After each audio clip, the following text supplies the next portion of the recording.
Tu dois payer le prix dans la prière. Ma vie a été changée dans un culte, dans une réunion. J'étais venu, j'avais 21 ans.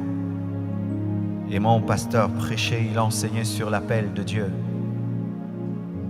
Il a lu la parole, mais pour moi, je n'ai pas entendu qu'une lecture. J'ai entendu la voix de Dieu dans la voix de mon pasteur. Il parlait de l'appel de Dieu. Et j'ai entendu dans mes oreilles des millions de personnes qui criaient, qui disaient « Marcelo, viens nous apporter l'évangile ». En ce moment-là, la puissance de Dieu était tombée sur moi et m'avait terrassé. Tout le monde a pu rentrer à la maison, et moi j'étais resté là. J'avais une expérience avec le Dieu de ma destinée. Et Dieu me parlait. Après cette expérience, j'ai couru à la maison parce que je ne voulais pas répondre à l'appel de Dieu. Et quand j'entre dans ma chambre, je ferme ma clé. Je trouve le Dieu que je fouillais m'attendait dans ma chambre. Il avait rempli la chambre. Il y avait une telle saturation de la présence de Dieu que j'avais du mal à respirer. Il y avait trop de Dieu, de sorte que j'avais du mal à respirer. Je ne peux vous expliquer cela. Et il m'a dit, que veux-tu que je te fasse pour que tu répondes à mon appel? Et comme je refusais de répondre à cet appel, j'ai fait 2 semaines sans dormir, où tout le temps la voix de Dieu me parlait, réponds à l'appel, réponds à l'appel. Pendant 2 semaines, j'ai eu une insomnie provoquée par l'appel de Dieu. Et étant donné que j'avais fait 2 semaines sans répondre à cet appel et sans dormir, j'ai eu un problème avec ma tête, de sorte que j'oubliais ce que je disais et je ressemblais un peu à un fou. Et on m'a amené dans un hôpital psychiatrique. Le médecin me regarde et il me dit que tout va bien. Et il dit qu'on m'enferme dans ma chambre pendant 2 semaines, que je ne voie personne, que je ne sorte pas. C'était une retraite imposée par Dieu. Et pendant 2 semaines, j'étais dans ma chambre. Et il y avait trop de Dieu dans cette chambre. Il me parlait tellement que je devais lui dire d'arrêter de me parler. Je devais prendre des cahiers, écrire vite et m'annoncer tout ce que je suis en train de vivre aujourd'hui. Quand j'avais 21 ans, il me disait, tu iras dans le monde entier, tu prêcheras ma parole. J'étais un jeune garçon, je n'avais même pas un passeport. Et des fois, je devais lui dire, arrête de parler, je dois écrire. Et des fois, je disais, arrête de parler, je dois dormir. Ma mère était en peur. Elle me voyait sortir, donnez-moi un cahier, achetez un cahier, je dois écrire, je dois écrire, je dois écrire. De sorte que si quelqu'un venait me voir, je pouvais dire en avance qui allait venir me voir. Et j'avais une chaise dans ma chambre. Si seulement tu t'assieds sur cette chaise, je te regarde, je te raconte ta vie. La présence de Dieu commençait à remplir la maison. Je n'avais plus besoin même de dormir avec une couverture. Je sentais une couverture spirituelle sur moi. Je suis en train de vous raconter ce qu'un enfant, un jeune garçon de 21 ans, vivait dans le secret de sa chambre.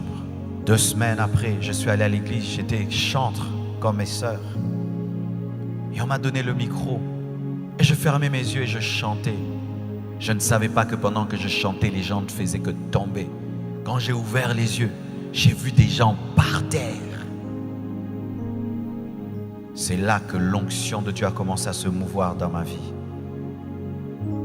Moi qui hier priais en regardant une montre, je ne savais plus m'arrêter dans la prière. Il fallait que je puisse me décoller. Les moments de prière étaient devenus des moments intenses, des moments d'intimité terrible. Et quand Dieu m'a dit de commencer l'église, j'ai fait 2 ans. 2 ans où je jeûnais chaque mercredi, je veillais chaque vendredi. Et après, c'est comme si ça ne suffisait pas. J'avais maigri, j'avais atteint 45 kilos. C'était pas assez. Une soif me brûlait. Je devais connaître ce Dieu qui m'avait appelé. Je suis allé dans un jeûne de 11 jours où je ne prenais que de la bouillie. Le dernier jour de ce jeûne, un tonnerre a retenti et j'ai entendu une voix qui m'avait dit: aujourd'hui est né dans cette nation un grand serviteur de Dieu. Je suis sorti de cette retraite. Moi qui avant ne prêchais que 20 minutes et après je n'avais plus rien à dire. Quand j'ouvrais la Bible, je pouvais prêcher 1 heure, 2 heures et je ne finissais plus. Une onction de la connaissance de la parole était venue dans ma vie, dans la retraite. Les choses de Dieu existent, mes frères.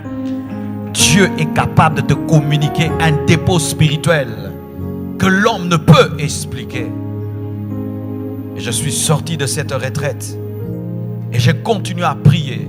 Et j'ai continué à prier jusqu'à ce que Dieu, un jour, alors que je marchais, il m'a arrêté et il m'a dit: c'est assez, tu as assez prié, commence l'église. J'ai dit: Dieu, je n'ai pas d'argent, comment je vais faire pour commencer l'église? Il m'a dit: tu vas mettre une chaire et tu vas parler.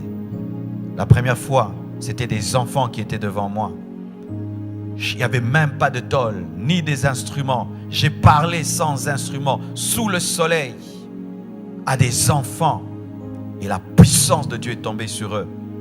Quand la puissance de Dieu est tombée sur les enfants sont rentrés en parlant langue, raconter à leur maman ce qui leur était arrivé. Les mamans sont venues vérifier. La puissance de Dieu les a touchés. Et les papas sont venus vérifier. Et la puissance de Dieu les a touchés. C'est comme ça que l'église est née.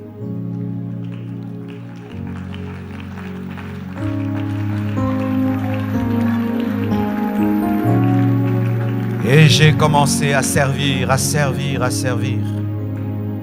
Mais à un certain niveau, j'avais senti que j'avais atteint une stagnation. Je ne sais pas si ça vous arrive des fois. Tu vis avec Dieu, tu sers Dieu, mais tu sens que tu atteins un niveau où il y a un plafond.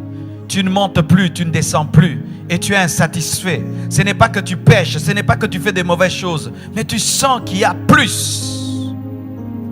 Tu sens qu'il y a plus. Tu peux être dans le lieu saint, mais tu sens qu'il y a le lieu très saint. Et le lieu saint est un bon lieu, mais tu sens qu'il y a quelque chose d'autre. Et j'ai commencé à sentir cela. Je n'avais pas un nom précis à donner à cela, mais je sentais que je ne vivais pas le tout de Dieu. Et un jour, dans une vision, je vois un homme de Dieu dans un songe. Il me dit: Marcelo, tu sais que tu es comme moi. Je dis: moi, comme toi? Non, je ne peux pas être comme toi. Tu es trop grand. Il m'a dit: non, tu es comme moi, mais tu dois payer le prix dans la prière. Tu dois payer le prix dans la prière. Et alors là, j'ai commencé. Un esprit de prière est venu sur ma vie. Je pouvais commencer à prier à 6 heures, assis sur une chaise jusqu'à 16 heures. Et je ne sens pas le temps passer.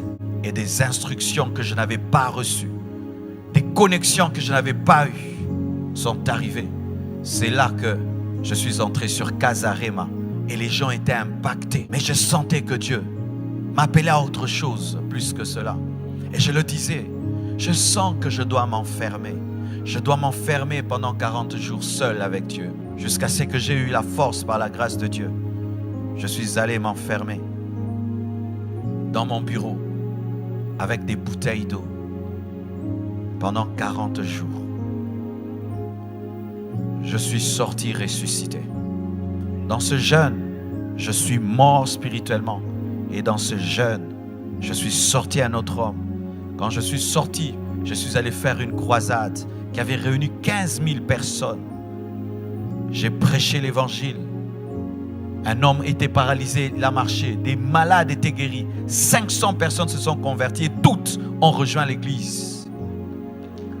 Après ça, c'est quand le ministère s'est ouvert sur le plan international que j'ai même rencontré l'homme de Dieu et que tout le reste a commencé à se passer. Qu'est-ce que je veux vous dire, mes frères? Il y a un prix à payer.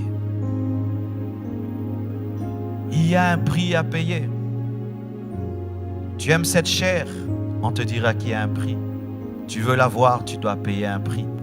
C'est vrai que Christ a tout accompli pour nous, mais voici comment Christ fait. Il achète une chose pour toi et il la pose sur la table. C'est à toi de venir la prendre. C'est pourquoi il dit, venez à moi vous qui avez soif. Tu dois venir, tu dois aller. Sinon tu mourras et jamais tu ne deviendras l'homme que tu dois devenir. Je t'assure, le jour de ta mort, Dieu te présentera un autre toi-même que tu aurais pu être, mais que tu n'es jamais devenu parce que tu n'as pas payé le prix qu'il t'a demandé. Chacun de nous dans son esprit entend toujours un prix qu'il doit payer. Chacun de nous. Celui-ci, Dieu lui dit de veiller. Celui-là, Dieu lui demande de jeûner. L'autre, je ne sais pas, Dieu te demande de faire des veillées de lecture de la parole. Jusqu'à quand tu vas reporter à demain le prix que tu dois payer? Jusqu'à quand tu diras, je le ferai, je le ferai, je le ferai, je le ferai, je le ferai?